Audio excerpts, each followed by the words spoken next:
हमारे ऋषि मुनियों का कहना है कि आप चाहें तो हवा में तैर सकते हैं, पानी पर चल सकते हैं, पूरी दुनिया जीत सकते हैं, लेकिन अपने मन की चाल समझना इन सब कामों से कठिन काम होता है। आपने कभी ख्याल किया होगा कि आप जो काम करना चाहते हैं आपका मन उससे उल्टा काम करता है। उदाहरण के लिए, अगर आप सिगरेट पीना छोड़ना चाहते हैं, आप खुद से दृढ़ निश्चय भी लेते हैं, लेकिन कुछ ही समय बाद आपका मन आपको खींचकर वापस उसी सिगरेट के पास लाकर खड़ा कर देता है। और ये बात सिर्फ सिगरेट पर लागू नहीं होती। हमारे जीवन में, हम सब के जीवन में बहुत सारे ऐसे काम होते हैं, ऐसी आदतें होती हैं जिन्हें हम छोड़ना चाहते हैं, लेकिन हम चाहकर भी उन आदतों को छोड़ नहीं पाते हैं। लेकिन अगर हम प्रयास करके अपने मन के दृष्टा बन जाते हैं, उसके साक्षी बन जाते हैं, तो हम अपने मन की चाल को पकड़ सकते हैं। और अगर एक बार हमें अपने मन की चाल पकड़ में आ जाए तो फिर हम कोई भी आदत छोड़ सकते हैं, या फिर इसके उलट कोई भी आदत अपना सकते हैं, जैसे कि ब्रह्म मुहूर्त में उठने की, या फिर कोई भी ऐसा काम जिसे करने में हमें आलस्य आता है, क्योंकि हमारी आदतों के पीछे मूलभूत बिंदु हमारा मन ही होता है और हम उसे ही नज़रअंदाज करके चलते रहते हैं और बाद में पछताने के सिवाय हमारे पास कोई चारा नहीं बचता। आज की जो बोध कहानी मैं आपको सुनाने जा रहा हूँ, उसमें आपको कुछ ऐसे तरीके पता चलेंगे जिससे कि आप अपने मन की चाल को भली भांति पकड़ सकते हैं, उसको जान सकते हैं, उसका निरीक्षण कर सकते हैं और उसके बाद अपनी आदतों में बदलाव कर सकते हैं। एक बार एक वाचाल शिष्य एक गुरु के आश्रम में शिक्षा ग्रहण करने के लिए आया हुआ था। वो शिष्य अपने गुरु की बात कम सुनता था, लेकिन अपनी बात बताने में वो बहुत उत्सुक रहता था। एक दिन गुरु ध्यान पर चर्चा कर रहे थे। ध्यान किस प्रकार किया जाता है और ध्यान का क्या महत्व होता है, इसी पर चर्चा चल रही थी। आश्रम के सभी शिष्य मौन होकर अपने गुरु की बातों को सुन रहे थे। गुरु उनको समझा रहे थे कि आप किसी भी प्रकार का ध्यान करते हो, लेकिन ध्यान की गहराइयों में जाने के लिए आपको अपने मन के अंदर प्रेम जागृत करना होगा। ध्यान करते समय आपको निरंतर अपने मन का निरीक्षण करना होगा कि आपके मन के अंदर किस प्रकार के विचार आते हैं। गुरु अपनी बात पूरी कर पाते इससे पहले ही वो वाचाल शिष्य बीच में ही बोल पड़ा। उसने कहा, गुरुजी, मैं बहुत दिनों से अपने मन का निरीक्षण कर रहा हूँ। मैं हर आने जाने वाले विचार को बड़ी गहराई से देखता हूँ, समझता हूँ, लेकिन उसके बावजूद मेरे मन की आदतों में कुछ बदलाव नहीं आ रहा है। मैं अक्सर सुबह देरी से उठता हूँ और रोज रात को मैं यही सोचकर सोता हूँ कि मैं सुबह जल्दी उठूंगा, जल्दी उठकर ध्यान करूंगा, अपने मन का निरीक्षण करूंगा, लेकिन मैं ये कर नहीं पाता हूँ। मैंने अपने साथी शिष्यों से भी इस बारे में चर्चा की, लेकिन उनके पास भी इसका कोई जवाब नहीं है। इस आश्रम में कोई एक दूसरे से बात ही नहीं करना चाहता। सब लोग चुपचाप रहते हैं, कोई चर्चा नहीं होती।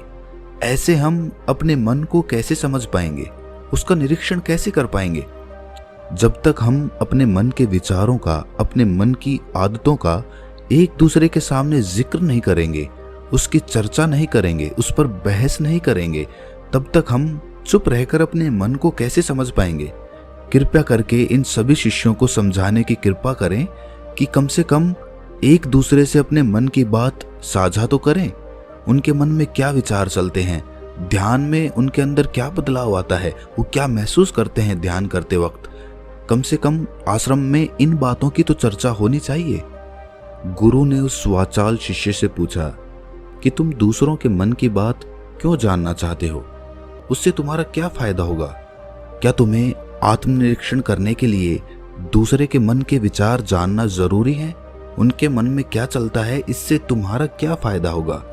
क्या तुम मुझे इस बात का उत्तर दे सकते हो? वाचाल शिष्य ने अपने गुरु से इस प्रकार के उत्तर की अपेक्षा नहीं की थी। उसने सोचा कि बात तो गुरुजी ठीक कह रहे हैं, इससे मेरा क्या फायदा होगा? अगर मैं दूसरे के मन की बात जान भी लूंगा या फिर दूसरों के सामने अपने मन की बात बता भी दूंगा, तो उससे मेरा क्या फायदा होगा? क्या मैं अपने मन को समझ पाऊंगा? वो वाचाल शिष्य अपने ही द्वारा किए गए प्रश्न में उलझ चुका था। उसके पास इसका कोई उत्तर नहीं था, लेकिन फिर भी उसने दूसरे शिष्यों के सामने अपनी बात को ऊंचा दिखाने के लिए गुरुजी से कहा कि गुरुजी, अगर हमें ये पता चल जाएगा कि दूसरे के मन में क्या विचार चलते हैं और उन विचारों का वो ध्यान में जाकर किस प्रकार निरीक्षण करते हैं, तो इससे तो हमें भी ध्यान लगाने में आसानी रहेगी। हम भी अपने ध्यान में उसी प्रकार अपने विचारों का निरीक्षण कर पाएंगे, अपने मन को समझ पाएंगे। क्या आपको नहीं लगता कि गहरा ध्यान लगाने के लिए किन बातों का ध्यान रखा जाए, किस प्रकार अपने मन का निरीक्षण किया जाए, इस बात की चर्चा करने से दूसरे शिष्यों का भी भला हो सकता है। गुरुजी ने उससे पूछा कि मान लो कोई शिष्य गहरा ध्यान लगा पाता है और अगर वो तुम्हें अपनी मनोदशा बता भी दे कि किस प्रकार वो अपने मन का निरीक्षण करता है, अपने विचारों का निरीक्षण करता है, तो तुम्हें क्या लगता है कि ये जानकर तुम भी गहरे ध्यान में उतर पाओगे? अगर तुम ऐसा सोच रहे हो तो मैं तुम्हें एक बात बता दूं कि तुम अपने ही मन के बनाए हुए जाल में खुद फंस जाओगे। अगर तुम्हें कोई ऐसी प्रक्रिया पता चल गई कि गहरे ध्यान में किस प्रकार प्रवेश किया जाता है, तो तुम्हारा मन उसी प्रक्रिया का अनुसरण करने की कोशिश करेगा। तुम वर्तमान में उपस्थित होकर अपनी मनोदशा नहीं समझ पाओगे, बल्कि तुम्हारा मन तो उस प्रक्रिया के विचारों में उलझा रहेगा। तुमने अपने मन को एक काम दे दिया करने के लिए और तुम्हारा मन उसी काम को करता रहेगा। तुम भी उस काम में सम्मिलित हो जाओगे, तो तुम अपने मन का निरीक्षण किस प्रकार कर पाओगे? क्योंकि तुम तो खुद अपने मन के साथ सम्मिलित हो गए, तुम तो खुद अपने मन के साथ एक हो गए। गुरुजी ने बताया कि तुम अपने मन को तभी समझ सकते हो जब तुम अपने मन से अलग हटकर अपने मन को देख पाओ, अपने मन की चाल को दूर से खड़े होकर समझ पाओ। जिस भी विषय को या जिस भी चीज को तुम्हें समझना हो, तुम्हें उसे अलग होकर देखना होगा। अगर तुम उसके साथ एक हो गए तो तुम उसको कभी नहीं समझ पाओगे, तुम उसके साथ सम्मिलित हो जाओगे। जिस प्रकार तुम अपने विचारों को समझने की कोशिश करते हो, लेकिन विचारों को समझते समझते तुम अपने ही विचारों में खो जाते हो, कभी अनुभव किया है तुमने?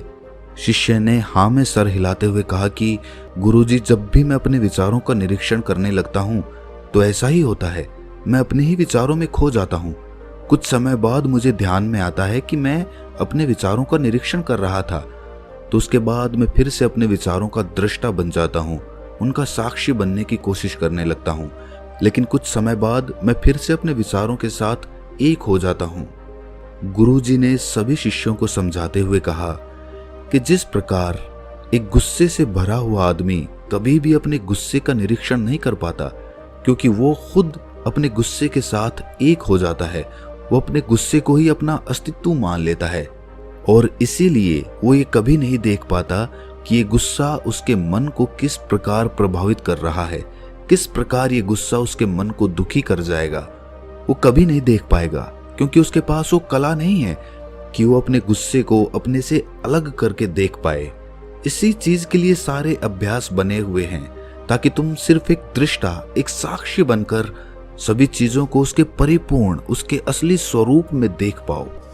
और जब तुम सभी चीजों का, सभी विचारों का असली स्वरूप देख लेते हो, तब तुम्हें उसकी अनित्यता पता चलती है। तब तुम्हें पता चलता है कि ये सब आने जाने वाली चीजें हैं, लेकिन चेतना, कॉन्शियसनेस, वो हमेशा इंसान के साथ रहती है। वो दृष्टा, वो साक्षी जो उसको देख रहा है, वो हमेशा जीवित रहता है, वो कभी नहीं मरता, वो नित्य है। और वही चेतना होती है। चेतना किसी भी चीज से कभी भी बंधी हुई नहीं होती। चेतना तुम्हारा होश है। दूसरी चीजों को उनके स्वरूप में देख पाने की कला तुम्हें तुम्हारी चेतना से ही मिलती है।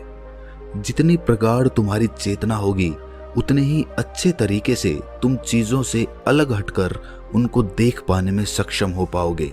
इसलिए अपनी चेतना को ऊपर उठाने का काम करो, ताकि तुम अपनी चेतना से किसी भी चीज का असली स्वरूप देखने में सक्षम हो पाओ।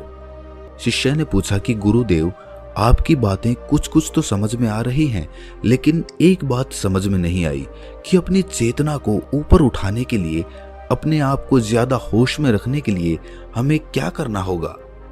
इस पर चर्चा करते हुए गुरु ने बताया कि तुम मौन होकर, चुप होकर सिर्फ अपने विचारों को, अपने मन की प्रक्रियाओं को, अपने अनुभवों को देखना शुरू करो। तुम्हारे अनुभव आते हैं, तुम्हारे अनुभव चले जाते हैं, वो अनित्य है। वो हमेशा हमारे साथ नहीं रहने वाले, लेकिन हमारा मन उन्हीं अनुभवों को पकड़ने की कोशिश करता रहता है। जब तुम्हें कोई अच्छा अनुभव होता है तो तुम्हारा मन चाहता है कि तुम्हें बार बार वही अनुभव हो, और उसी अनुभव को लेने के चक्कर में तुम्हारा मन तुम्हें फंसाता चला जाता है। तुम्हारी चेतना तुम्हारे मन के अधीन हो जाती है। वही होता है एक सिगरेट पीने वाले के साथ, वही होता है एक शराब पीने वाले के साथ, और वही होता है हर बुरी आदत अपनाने वाले के साथ, कि उसकी चेतना उसके मन की गुलाम हो जाती है। अगर तुम अपनी चेतना को अपने मन से आजाद करना चाहते हो तो सबसे पहले मौन रहना सीखो, चुप रहना सीखो। तुम्हारे ज्यादा बोलने की आदत, दूसरों से उनके अनुभव सुनने की आदत तुम्हारे मन को और ज्यादा भर देगी। लेकिन अपनी चेतना को आजाद करने के लिए तुम्हें अपने मन को खाली करना सीखना होगा। जब तुम अपने मन को खाली करोगे तब तुम्हें अपनी चेतना का असली स्वरूप दिखाई देगा। तब तुम्हें पता चलेगा कि मौन रहकर, चुप रहकर अपनी चेतना को कैसे ऊपर उठाया जाए, कैसे हमेशा चैतन्य रहा जाए। चैतन्य रहना ही हमारा असली स्वरूप होता है, लेकिन हम उसे भूल चुके हैं अपने मन के अधीन होकर। इसीलिए अपनी चेतना को अपने मन से छुटकारा दिलाना होगा। इसके लिए तुम चुप रहकर अपने मन के विचारों को देखना शुरू करो, उसके अनुभवों को महसूस करना शुरू करो।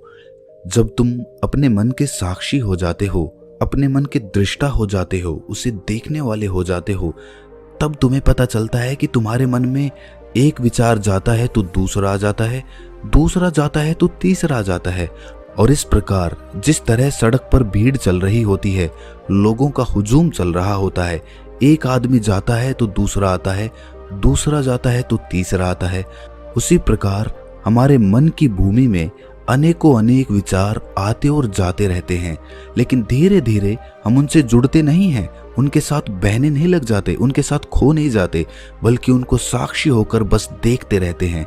और देखते देखते धीरे धीरे वो सभी विचार विलीन होने लगते हैं, और उसके बाद हमारे मन की भूमि पूरी तरह से खाली हो जाती है। और अब हमें पहली बार अपने चैतन्य होने का पता चलता है। हमें पता चलता है कि हमारी चेतना ही हमारा असली आनंद है, वही हमारा स्वरूप है। और उसके लिए अपने मन की भूमि से खरपतवार हटानी जरूरी होती है। उसके लिए मेहनत नहीं करनी, बस उन विचारों को देखते रहना है। एक विचार जाता है तो दूसरा आता है, दूसरा जाता है तो तीसरा आता है। बस देखते रहो, देखते रहो, साक्षी बने रहो, दृष्टा बने रहो, और देखते देखते वो विचार विलीन हो जाते हैं। लेकिन इसके लिए तुम्हें चुप रहकर अभ्यास करना होगा। चुप रहकर अपने विचारों का आत्मनिरीक्षण करना होगा, अपने मन की भावनाओं को समझना होगा। कब तुम्हें गुस्सा आता है, कब तुम्हें खुशी होती है, उसे अलग खड़े होकर देखना होगा। जब भी हमें गुस्सा आता है या खुशी होती है या किसी से घृणा होती है तो हम तत्क्षण उत्तेजित हो जाते हैं, और उत्तेजना की वजह से ही हम उन भावनाओं को अलग होकर देख नहीं पाते हैं। लेकिन अगर हम उत्तेजित ना हों, शांत रहें, शिथिल रहें, तो हम अपने मन की भावनाओं को समझ सकते हैं, उनको जान सकते हैं। और जब हम अपने मन की भावनाओं को जानने लगते हैं तब हमें पता चलता है कि कोई भी भाव हमेशा नहीं रहता। एक भाव जाता है तो दूसरा चला आता है। खुशी हमेशा नहीं रहती, दुख हमेशा नहीं रहता, गुस्सा हमेशा नहीं आता, घृणा हमेशा नहीं होती। जब इन बातों को हम समझने लगते हैं तो ये सारे भाव हमारे अंदर से विलीन होने लगते हैं, और सिर्फ एक प्रेम, एक आनंद हमारे अंदर बच जाता है। उसे ही हम परमानंद कहते हैं, और वही हमारा असली स्वरूप होता है। इसीलिए अपने मन की चाल में तुम खुद मत फंस जाना। अपने मन की चाल को दूर खड़े होकर बस देखते रहना, और देखते देखते वो चाल, तुम्हारा मन पूरी तरह से विलीन हो जाएगा। और जब कोई मन नहीं बचेगा तभी हम हर चीज में अपना मन लगा सकते हैं, हर काम को पूरे ध्यान पूर्वक कर सकते हैं। असल में मन का विलीन होना ही ध्यान में प्रवेश होता है। जब तक हमारा मन हावी होता है तब तक हम ध्यान में प्रवेश नहीं कर पाते, क्योंकि हमारा मन करेगा तब हम ध्यान करेंगे, और जब हमारा मन नहीं करेगा तब हम ध्यान नहीं करेंगे। और ऐसा हर काम में लागू होता है। लेकिन एक बार अगर हमारा मन विलीन हो जाता है तो हम हर काम में ध्यान लगा सकते हैं और ध्यान ही हमारा असली स्वरूप बन जाता है, वही चेतना बन जाती है। इस ज्ञान भरी चर्चा को सुनकर सभी शिष्य प्रसन्न हो गए, लेकिन गुरु ने उन्हें चेतावनी देते हुए कहा कि तुम प्रसन्न हो रहे हो, ये भी तुम्हारे मन की एक भावना है। तुम्हें ये बातें सुनने में मजा आ रहा है, इसीलिए तुम प्रसन्न हो रहे हो, लेकिन ये बातें हमेशा कोई तुम्हें नहीं सुनाएगा और इसी वजह से तुम्हारा मन हमेशा प्रसन्न नहीं रह पाएगा। अगर तुम्हें असली आनंद की खोज करनी है, ऐसी प्रसन्नता हासिल करनी है जो कभी विलीन ना हो, तो तुम शांत होकर, मौन होकर, भावना रहित होकर अपने विचारों और अपनी भावनाओं को देखना शुरू करो। उसके बाद तुम्हें खुद ही महसूस होगा कि चेतना जो होती है वो शाश्वत होती है, वो कभी नहीं मरती और बाकी सभी चीजें अनित्य हैं, वो खत्म हो जाएंगी, वो मर जाएंगी, वो पीछे छूट जाएंगी। कोई भी चीज इस संसार में शाश्वत नहीं होती सिवाय हमारी चेतना के। जब हमारे प्राण छूटते हैं तो हमारे शरीर से सबसे पहले हमारी चेतना ही निकलती है, इसीलिए चेतना कभी नहीं मरती। गुरु ने सभी को निर्देश देते हुए कहा कि आज हम मौन रहकर अपने मन के विचारों और उसकी भावनाओं पर ध्यान लगाएंगे, उसके साथ सम्मिलित नहीं होंगे, बस उसे दूर से खड़े होकर देखते रहेंगे। थोड़ा कठिन है, लेकिन अभ्यास करने से तुम इसमें पारंगत हो जाओगे। और इसके बाद गुरु ने सभी को ध्यान लगाने का संकेत किया। तो दोस्तों, कैसी लगी ये कहानी आपको कमेंट सेक्शन में ज़रूर बताना, और अच्छी लगी हो तो इस चैनल को सब्सक्राइब करके नोटिफिकेशन बेल को ज़रूर प्रेस कर देना। तो मिलते हैं किसी अगली कहानी में, तब तक के लिए अपना ख्याल